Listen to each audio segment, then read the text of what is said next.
Statistics will be defined in two ways, plural sense and singular sense. Plural sense अभी last आपको discuss करा दिया है और उसके साथ फीचर्स भी उसके डिस्कस कराए थे। अब हम बात करेंगे स्टैटिस्टिक्स इन सिंगुलर सेंस। तो when we talk about statistics in singular sense, तो हम यहाँ पर उन टूल्स या टेक्निक्स की बात करते हैं जो बेसिकली स्टैटिस्टिक्स में काउंट होती हैं या इंक्लूड की जाती हैं। यहाँ पर आपको 5 टाइप की या 5 टाइप की टेक्निक्स पढ़ने को मिलेगी। Collection, classification, presentation, analysis and interpretation.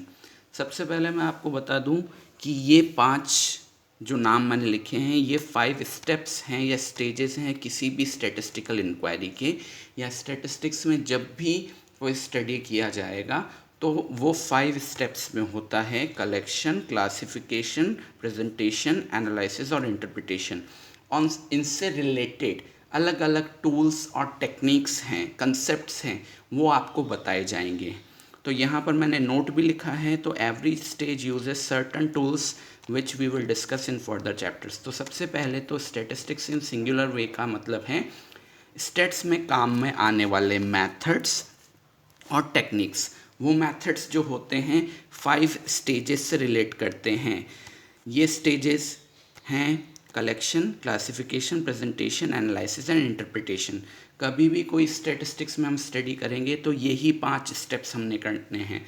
अब ये स्टेप्स क्या होते हैं और इनमें कौन कौन से टूल यूज़ होते हैं तो वो मैं बता देता हूँ। कलेक्शन का मतलब है सबसे पहले हम करेंगे कलेक्शन ऑफ डेटा, कि भाई जो जिस भी चीज़ के बारे में हमें इंफॉर्मेशन या इंक्वायरी करनी है, सबसे पहले वो इंफॉर्मेशन हमारे पास होनी चाहिए।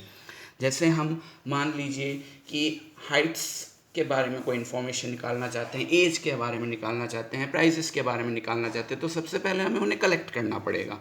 तो कलेक्शन का मतलब है to collect the data. Collection से रिलेटेड आपके पास 2 टॉपिक्स आएंगे, सेंसस मेथड और सैम्पलिंग मेथड, जो आप नेक्स्ट चैप्टर में पढ़ने वाले हैं। तो सबसे पहले डेटा कलेक्ट किया जाएगा। नंबर 2, इसके बाद आता है क्लासिफिकेशन। क्लासिफिकेशन का मतलब है डेटा को सिस्टमैटिकली मैनेज करना सिमिलैरिटीज़ और डिसिमिलैरिटी के हिसाब से। सिमिलैरिटी और डिसिमिलैरिटी का मतलब है एक जैसे डेटा को एक जगह रखना, और अगर वो डेटा सिमिलर फीचर शो नहीं करता है तो उसे कहीं और पुट करना या कहीं और प्लेस करना। इसके लिए आप क्लासेस, सीरीज़, इंडिविजुअल क्लासेस पढ़ेंगे। क्लास के अलावा फ्रिक्वेंसीज पढ़ेंगे। आप सीरीज़ बनाना सीखेंगे। सीरीज़ 3 टाइप की होती है, individual series, discrete series, frequency distributions बनाना सीखेंगे। तो वो सब टॉपिक यहाँ पर क्लासिफिकेशन को कवर करेगा। इसके बाद आता है आपका प्रेजेंटेशन। प्रेजेंटेशन का मतलब है कि डेटा को डायग्रामेटिक वे में प्रेजेंट करना। आपने क्रिकेट मैच देखें तो क्रिकेट के बीच में आपको कई जगह कभी सर्कुलर ग्राफ दिखा देते हैं वैगन व्हील के तौर पे, कभी आपको वर्म चार्ट दिखा दिया जाता है जिसमें दोनों टीम्स बैक टू बैक एक दूसरे के थ्रेड को कंपीट करने की कोशिश करती है। तो ऐसे डायग्राम्स जो होते हैं वो प्रेजेंटेशन में आते हैं। प्रेजेंटेशन क्या करता है, डायग्राम वे में इंफॉर्मेशन को इजी और इंटरेस्टिंग वे में प्रेजेंट करने के काम में आता है। इससे रिलेटेड कंसेप्ट्स जो हम पढ़ेंगे वो होंगे bar diagrams, histogram, frequency polygons, ogives, time series graph, line graphs, ये सब हमें इस चैप्टर में पढ़ने पड़ेंगे। इसके बाद आता है एनालिसिस। ये सबसे इम्पॉर्टेंट पार्ट होता है। जैसा कि मैं बार बार बोल रहा हूँ, स्टैटिस्टिक्स में हम जो इन्फॉर्मेशन कलेक्ट करेंगे उसको आगे जाके हम कोई ना कोई फ्रूटफुल रिजल्ट ज़रूर निकालेंगे, उसको किसी चीज़ से रिलेट करेंगे और अपना कोई ओपिनियन देंगे। तो वो रिलेशंस बनाते समय हम डिपेंड करेंगे, हमारे पास बहुत सारे रिलेशंस बनाने के तरीके हैं। हम मीन निकाल सकते हैं, median, mode, mean deviation follow कर सकते हैं, स्टैंडर्ड डेविएशन फॉलो कर सकते हैं, कोरिलेशन निकाल सकते हैं, इंडेक्स नंबर्स का यूज़ कर सकते हैं। तो ये हमें देखना पड़ेगा कि हम एग्जैक्टली किस टाइप का टूल यूज़ करना चाहते हैं। हम एवरेज निकालना चाहते हैं या मीडियन निकालना चाहते हैं, मोड निकालना चाहते हैं, क्वार्टाइल डेविएशंस निकालना चाहते हैं। तो ये सब टॉपिक्स यहाँ पे एनालिसिस में काम में आएंगे। और फाइनल होता है इंटरप्रिटेशन। इंटरप्रिटेशन का मतलब सीधा सा है कि अभी तक आपने जो 4-5 स्टेप्स किए हैं, कलेक्शन किया है, क्लासिफिकेशन किया है, प्रेजेंटेशन किया है, एनालिसिस किया है, उन सब से आपको अल्टीमेटली जाके क्या रिज़ल्ट मिला, उस रिज़ल्ट को बताना या उस रिज़ल्ट को डिस्कस करना, that is simply the implementation. तो ये 5 स्टेप्स होते हैं और इससे रिलेटेड क्या क्या टॉपिक्स हमारे यहाँ पर आएंगे वो हम डिस्कस करेंगे।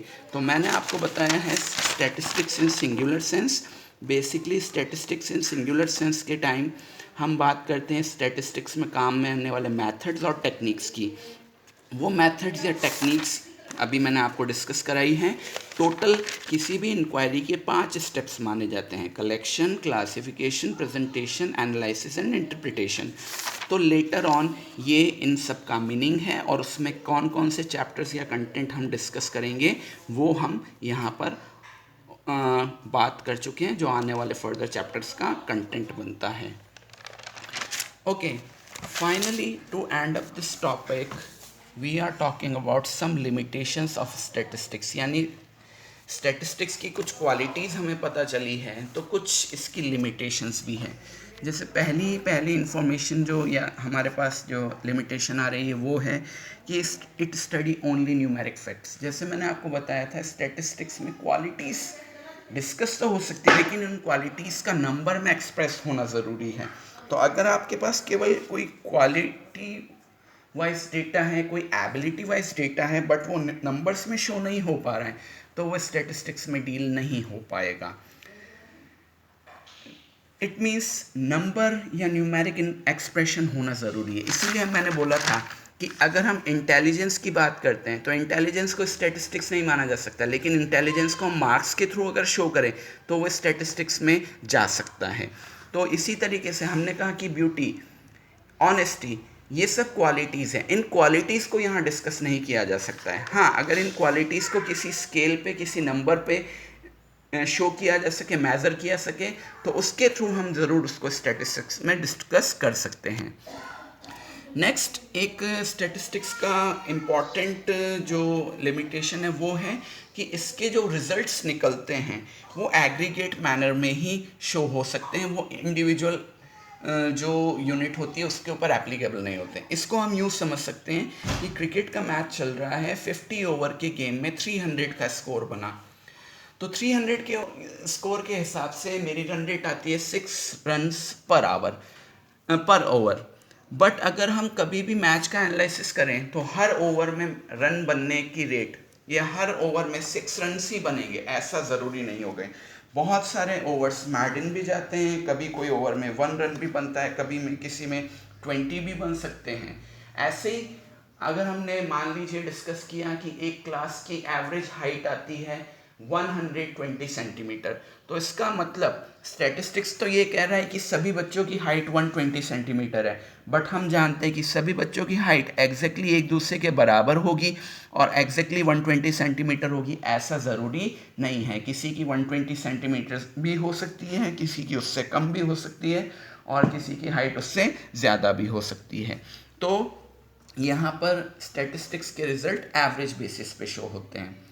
नेक्स्ट इज़ कि इसमें होमोजेनस डेटा रिक्वायर्ड है। होमोजेनस डेटा का रिक्वायर्ड होने का मतलब है कि मान लीजिए मैं एक ग्रुप को स्टडी कर रहा हूँ जिसमें मैंने 10 या 10 स्टूडेंट्स को डिस्कस किया।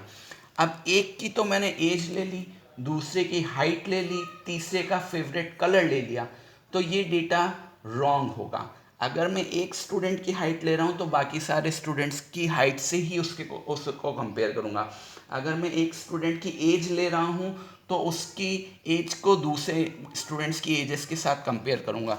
दैट मीन्स एज के साथ कंपेयर होगी, हाइट के साथ कंपेयर होगी, मार्क्स के साथ कंपेयर होगा। अब एक जने की तो मैंने एज ले ली और दूसरे जने के मार्क्स ले लिए और फिर मैं कंपैरिजन करने जा रहा हूँ, तो that is a wrong idea. ऐसा नहीं चलेगा। हमें जितनी भी इंफॉर्मेशन लेनी है सभी यूनिट से सेम इंफॉर्मेशन लेनी है और वो भी सेम मेजरमेंट में। अगर एक से मैंने सेंटीमीटर्स में हाइट ली है तो दूसरे पर्सन से भी सेंटीमीटर्स में ही हाइट लूँगा, तो study will be good and well. Next is हमने इसको अभी ऊपर भी डिस्कस किया था। नेक्स्ट है रिजल्ट्स आर एप्लीकेबल और ट्रू ऑन एवरेज बेसिस। जैसे अभी मैंने आपको बताया था कि रन रेट आ रही है 6 की, तो इसका मतलब ये नहीं कि हर ओवर में 6 ही बने। 6 एक हमें रफ आइडिया दे देता है कि मैच किस वे में चल रहा है, जबकि हम जानते हैं कि हर ओवर में 6 रन्स बनेंगे, ऐसा पॉसिबिलिटी नहीं है। हमें पता चलता है कि कोई आपका फेवरेट प्लेयर है, जैसे विराट कोहली का just an example, average one day score आता है 55 पर इनिंग। तो हम जानते हैं कि विराट कोहली हर मैच में ही 55 बना के आ रहा है, ऐसा ज़रूरी नहीं है। किसी में वो 100 भी बनाता है, तो किसी में 20 भी बनाता है, तो किसी 70 में भी। तो उसका जो एवरेज स्कोर है वो हमें एक रफ आइडिया देता है कि वो एक एज ए बैट्समैन उसका बैटिंग का क्लास क्या है, और उसी से हम उसके हर मैच के स्कोर को दिखाना चाहें या शो करना चाहें तो that is not going to possible. Next is reference is necessary. Reference is necessary का मतलब है कि जब भी स्टैटिस्टिक्स में हम कोई डेटा कलेक्ट कर रहे हैं या क्लासीफाई कर रहे हैं, प्रेजेंट कर रहे हैं, तो उससे रिलेटेड कुछ अगर हमने कोई अजम्पशंस मानी है, उसका कोई बेस लिया है, या हमारी तरफ से कोई हमने उसमें इनपुट किया है, तो वो रेफरेंस होना ज़रूरी है कि किस रेफरेंस में इस चीज़ को लिया गया। अब जैसे मैंने हाइट का बात किया कि मैंने स्टूडेंट्स की हाइट लिख दी 120, बट मैंने उसके आगे सेंटीमीटर्स, मीटर, इंचेस, फीट वगैरह कुछ नहीं लिखा, तो फिर वहाँ पे जो भी उस पर्सन उस इंफॉर्मेशन को गैदर करेगा, दैट इज़ उसके लिए इनकम्प्लीट इन्फॉर्मेशन है। मैंने एजेस लिख दी और मैंने एज लिख दिया 5, अब 5 से क्लियर ही नहीं हो रहा है कि 5 ईयर्स है, मंथ है या डेज है। मैंने टाइम लिख दिया 50, अब 50 आवर्स हैं, 50 मिनट्स है या 50 सेकंड्स है, ऐसा कुछ पता नहीं चल रहा। तो जब तक हम यूनिट्स का रेफरेंस नहीं देंगे या और कोई रेफरेंस नहीं देंगे जिसके थ्रू हमने उस डेटा को कलेक्ट या स्टडी किया है, तो आपका स्टेटिस्टिक इनकम्प्लीट इन्फॉर्मेशन आपके सामने शो करेगा। नेक्स्ट इज, कुछ लोगों का कहना है कि स्टेटिस्टिक्स के मेथड्स या टेक्निक्स जो भी हमने यहाँ पर डिस्कस किए हैं और जो कोर्स में आगे आने वाले हैं, ये सारे मेथड, सेंसस सैम्पलिंग मेथड, ये pie charts, individual series, discrete series, frequency distribution, mean, median, modes, ये सब बहुत डिफ़िकल्ट है, कुछ जनों का ऐसा कहना है। और अगर आपको स्टेटिस्टिक्स का यूज़ करना है तो ये सारी चीज़ें आपको आनी चाहिए। नो डाउट ये सारी चीज़ें आपको आएंगी, आप इनको समझ पाएंगे, तभी स्टैटिस्टिक्स का अच्छे से यूज़ कर पाएंगे। बट ट्रस्ट मी कि स्टैटिस्टिक्स इतना कोई टफ सब्जेक्ट नहीं है, यू विल एन्जॉय दिस। अगर आपने थोड़ा सा इसके कंसेप्ट्स को डिटेल में डिस्कस किया या अच्छे से डिस्कस किया, तो you will be finding your self in A easy subject. So don't go that way that it is a hard subject, बहुत ईजी गोइंग सब्जेक्ट रहेगा आपके लिए। And like last thing is misuse. Misuse का मतलब है कि कई बार ये कहा जाता है कि जो इसमें इंफॉर्मेशन कलेक्ट की जा रही है या प्रेजेंट की जा रही है, एनालिसिस किया जा रहा है, उसमें जो इन्वेस्टिगेटर हैं वो अपने पर्सनल बायसनेस के तौर पे या किसी अदर रीज़न की वजह से इंफॉर्मेशन को मैनिपुलेट कर सकता है। यानी कि डेटा जिस वे में है, इंफॉर्मेशन जिस वे में है, उसको उस करेक्ट वे में प्रेजेंट ना करके जानबूझ के गलत वे में प्रेजेंट करें, तो ये मिसयूज़ हो सकता है। ये कुछ लिमिटेशंस हैं। आपकी बुक में एक इम्पॉर्टेंस ऑफ स्टैटिस्टिक्स का भी टॉपिक दिया है, but I don't find that much important for your further studies, so हमने उसको डिस्कस नहीं किया है। अब अपार्ट दैट बाकी जो कुछ भी आपके चैप्टर में है, कंटेंट में है, वो हमने डिस्कस किया है। So please go through this topic properly and feel free to raise any questions if you find any difficulty, and in the next lecture we will talk about the next concept whichever is appearing in our textbook or course. Thank you.